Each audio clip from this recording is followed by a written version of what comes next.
Gospel, John 5:31-47. You place your hopes on Moses, but Moses will be your accuser. Jesus said to the Jews, "Were I to testify on my own behalf, my testimony would not be valid. But there is another witness who can speak on my behalf. And I know that his testimony is valid. You sent messengers to John, and he gave his testimony to the truth. Not that I depend on human testimony. No, it is for your salvation that I speak of this." John was a lamp alight and shining, and for a time you were content to enjoy the light that he gave. But my testimony is greater than John's. The works my Father has given me to carry out, these same works of mine testify that the Father has sent me.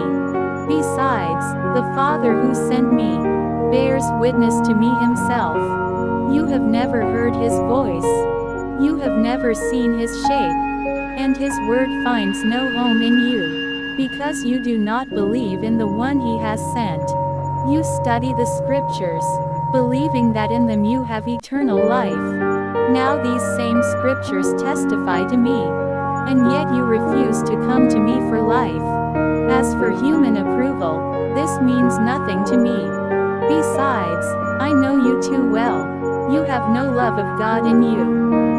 I have come in the name of my Father, and you refuse to accept me. If someone else comes in his own name, you will accept him. How can you believe, since you look to one another for approval, and are not concerned with the approval that comes from the one God? Do not imagine that I am going to accuse you before the Father. You place your hopes on Moses, and Moses will be your accuser. If you really believed him, you would believe me too, since it was I that he was writing about. But if you refuse to believe what he wrote, how can you believe what I say?